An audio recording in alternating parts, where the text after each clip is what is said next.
दोस्तों, क्या दिवाली के बाद आपके भी घर में गुलाब जामुन की चाशनी और काजू कतली या कोई भी मिठाई बच गई है?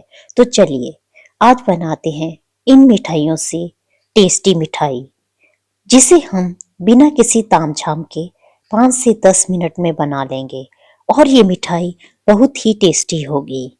इस मिठाई को बनाने के लिए सबसे पहले हम गुलाब जामुन की चाशनी लेंगे और इसे गुनगुना गर्म कर लेंगे। इस चाशनी को ज्यादा गर्म करने की जरूरत नहीं है, इसे बस थोड़ा सा ही गर्म करेंगे और फिर हम इसे एक बाउल में शिफ्ट कर लेंगे। इसे एक बाउल में डालकर अब हम थोड़े से रस लेंगे और इन रस को भी हम इस चाशनी में डुबो लेंगे।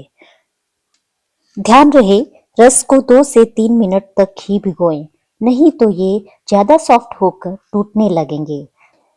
जब तक ये रस इस चाशनी में डूब रहे हैं, तब तक दूसरी साइड हम एक पैन में 1 से 1.5 कप दूध डाल देंगे।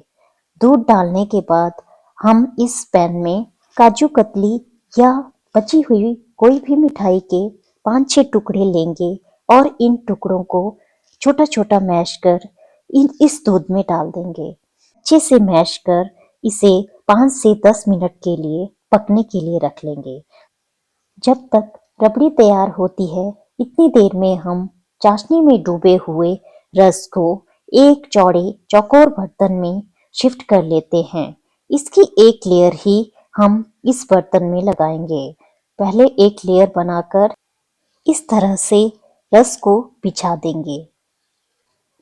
आपके पास जितना बड़ा बर्तन होगा, आप उस हिसाब से इन रस को लगाएंगे। रस लगाते लगाते बातों बातों में हमारी रबड़ी भी तैयार हो गई है। अब हम इस रबड़ी को थोड़ा ठंडा कर लेंगे और फिर रस के ऊपर इसे डालेंगे। रबड़ी को इस तरह से डालेंगे ताकि ये सारे रस को कवर कर ले और सारे रस इस रबड़ी के रंग में घुल जाए। इस तरह से हमने रस की एक लेयर रबड़ी से कवर कर ली है। अब हम रस की दूसरी लेयर डालेंगे। दूसरी लेयर डालने के बाद हम फिर से रबड़ी लेंगे और इन रस को अच्छे से रबड़ी से डुबोएंगे। रबड़ी डालते जाएंगे, जितनी भी हमारी रबड़ी बची हुई है सारी डाल देंगे।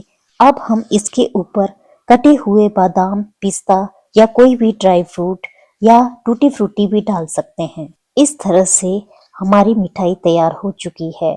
देखने में यह बहुत अच्छी लग रही है और जब हम इसे तोड़कर खाएंगे तो एकदम आइसक्रीम जैसी लगेगी। आइसक्रीम का नाम लिया तो अब इसे आइसक्रीम ग्लास में ही सर्व करते हैं।